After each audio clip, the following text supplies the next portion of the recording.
हमारा यंगस्टर दो कैटेगरी में बटा हुआ है। बोर तो नहीं हो रहे? यंगस्टर दो कैटेगरी में बटा हुआ है। पहली कैटेगरी, दूसरी कैटेगरी। यह कैटेगरी है बिजनेसमैन और ये है जॉब वाले। इन दोनों का एक ग्रुप है। ये नौकरी करने वाला आदमी कभी इसकी बात नहीं करेगा और बिजनेस करने वाला आदमी कभी इसकी बात नहीं करेगा। ये नौकरी करने वाले संगत के लोग एक जगह पर बैठ के बात करेंगे, यार पिछले महीने 50,000 सैलरी थी यार, जैसे तैसे 70 पहुंच जाए तो मजा आ जाए। और ये बिजनेसमैन का जो माहौल होता है, ये क्या कैलकुलेशन करते हैं, पिछले महीने 5 लाख का बिजनेस किया था, इस महीने 50 लाख की सोच रहा हूं। दोनों की सोच में फर्क देखो, वो 5 को 50 बना रहा है और ये 5 का 70 बना रहा है। कारण एक ही है, मेंटेलिटी, थॉट, विचार और माहौल ने बर्बाद करके रख दिया हमारे यंगस्टर को। और आज की तारीख में 80% यंगस्टर यहां अटका हुआ है।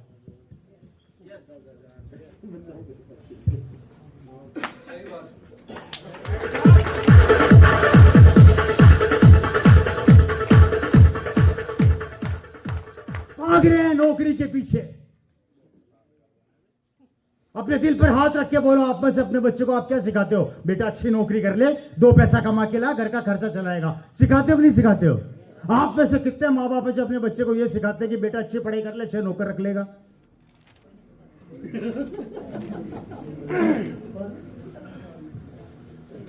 क्यों?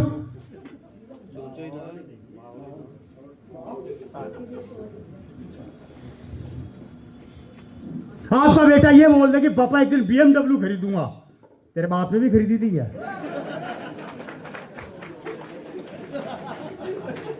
कर दी ऐसी की तैसी। अरे आपने जो नहीं किया मैं तो कर सकता हूं ना यार, मुझे रोक क्यों रहे हो? और हमारा माहौल हमें इस चीज से रोकता है। और आपको जो लोग रोक रहे हैं, जो माहौल आपको रोक रहा है, आपको माहौल पसंद है, बुरा मत मानना।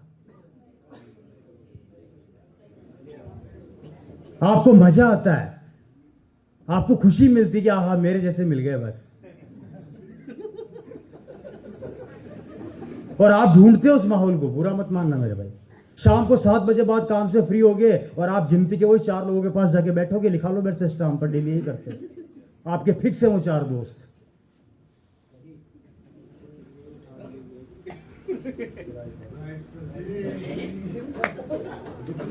कब तक करेंगे दोस्त? देखिए मैं आपको वो चीजें बता रहा हूं जो आपके बच्चों के भविष्य के लिए। मेरे को एक चीज बताओ यार, ये गीला कैसे हो गया यहाँ पे? अच्छा ये जॉब है। मेरे को एक चीज बताओ, राइट सर, हमारा 80% यंगस्टर यहाँ पर है, आपका बच्चा यहाँ पर है, आपकी बेटी यहाँ पर है। मुझे एक चीज बताओ, 2025 चल रहा है और इस 25 के अंदर आज संघर्ष हो चुका है कि नौकरियां है नहीं, व्यापार है नहीं, दोनों में कंपटीशन पैदा हो गया है। ये तो जैसे तैसे बेचारे खत्म होने की कगार पे हैं। करोड़ों रुपए का इन्वेस्टमेंट करना पड़ता है धंधा जमाने के लिए। और याद रखना, हमेशा छोटी पूंजी व्यापार को खा जाती है। अगर आपने 1 करोड़ खर्च किया तो आपको 1 करोड़ और चाहिए अकाउंट में, तो व्यापार की सोचना, नहीं तो व्यापार खा जाएगी छोटी पूंजी। और यह आदमी लेता है लोन, किसको जमाने के लिए? बिजनेस को। अब समझना, बहुत बड़ी कैलकुलेशन समझा रहा हूं बिजनेसमैन की। मैं दोनों की आज बताऊंगा तुम्हारे को हकीकत। ये माहौल तो मिल गया, लेकिन माहौल के साथ साथ काम करने के लिए आपको वो एटमॉस्फेयर चाहिए, आपको वो चीज, दायरा चाहिए, वो दायरा नहीं मिल रहा। अब आप क्या करोगे? ये बिजनेसमैन लोन उठाएगा, लोन उठा के बिजनेस सेट करेगा। ये रवि शर्मा पहले ही मगरमच्छ मार्केट में बैठा हुआ है। आजा बेटा, कितने का इन्वेस्टमेंट कर रहा है? 1 करोड़ का। मैं सिर्फ 1 साल अपनी रेटें तोड़ूंगा, 1 करोड़ लॉस खाऊंगा, आपको सड़क पे ले आऊंगा।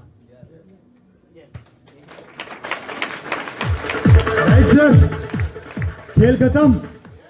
अब 1 करोड़ रुपया आपने फाइनेंस तो करवा लिया, और मेरे जैसे मगरमच्छ जो 90 साल से दुकान कर रहे हैं, 1 साल लॉस खाएंगे, हमारे कोई फर्क नहीं पड़ेगा, लेकिन आपकी दुकान तो बंद करवा के मानेंगे। अब मुझे बताओ, बैंक वाला तो 5 तारीख को दरवाजा खटखटा देगा, पैसे। अगले महीने फिर आएगा, पैसे। अब बोलो कहां से लाऊं? अब आप क्या करोगे? बाप दादा जिंदाबाद। अपने गांव की जमीन है ना भी आखिरी निशानी, निकालो उसमें से 4 बीघा, कर्जा चुकाओ। जमीन बिक गई, धंधा चौपट, कंपटीशन के मार्केट में अपन स्टेबल नहीं हो पा रहे, आने वाली जनरेशन के लिए क्या छोड़ा?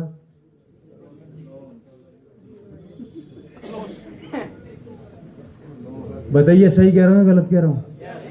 है जी? मैं ये नहीं कहता हर जगह होता है, लेकिन इंडिया के मार्केट का 85% केस अभी यही चल रहे हैं।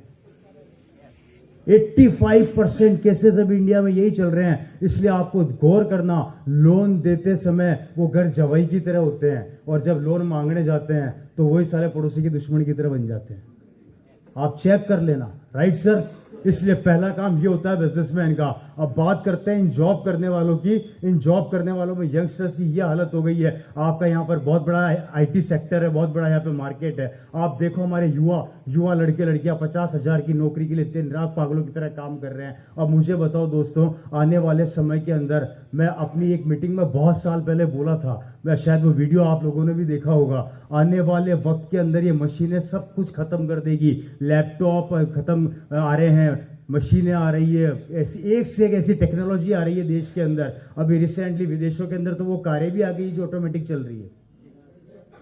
आप टेक्नोलॉजी को रोक सकते हो क्या? है जी?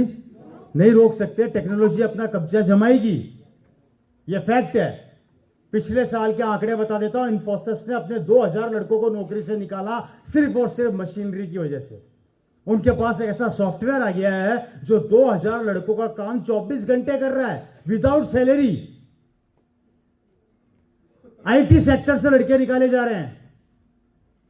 जनसंख्या को रोक नहीं सकते, नौकरियां बढ़ा नहीं सकते, महंगाई को कंट्रोल कर नहीं सकते, बच्चे बेरोजगार होते जा रहे हैं, काम धंधे बचे नहीं है, जितनी पूंजी इकट्ठी करी धंधा सब खा रहा है, पढ़ाने लिखाने में बच्चे परिवार बर्बाद हो गए, बेटी की शादी के अंदर पैसा लगाने के लिए पैसा नहीं है, शादी भी करोगे तो उधार लेके पैसा लगा रहे हैं लोग। यह हालात हो चुके हैं। उधार चुकाते चुकाते आधे से ज्यादा फांसी के फंदे पर लटक रहे हैं और आधा किराए के मकान में आ चुके हैं। क्या होगा आने वाले समय में और 2030 के अंदर क्या करोगे? कोशिश कर लेना अपने बच्चों को कितना बड़ा डॉक्टर बना लेना, इंजीनियर बना लेना, तो भी रन नहीं कर पाएगा। लिख लो स्टाम्प पे।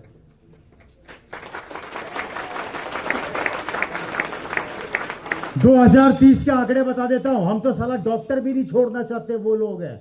एक नया डॉक्टर, नया लड़का जब अपनी एजुकेशन कंप्लीट करके आप ही के इलाके में दुकान खोलता है ना, तो क्या बोलते हैं उसको? यार इसके पास तो नहीं जाएंगे, मेरे को तो रामलाल की दवाई सूट करती है। हम तो डॉक्टर तक नहीं बदल। अरे डॉक्टर छोड़ो मेरे भाइयों, हमारे घर की बहन बेटियां तो सब्जी वाला भी नहीं बदलना चाहती। सब्जी लेंगे तो उसी दुकान से लेंगे जहां से बरसों से ले रहे हैं, कोई नया कितनी भी अच्छी सब्जी दे दे। ये मेंटेलिटी सेट है। इस अगर मेंटेलिटी से काम करोगे तो मैं फिर बता देता हूं, 2030 में आपके आने वाले बच्चा जिसको आप सीने से लगा के रखते हो, जिसको आप प्यार करते हो, उसका भविष्य खत्म हो जाएगा मेरे भाई।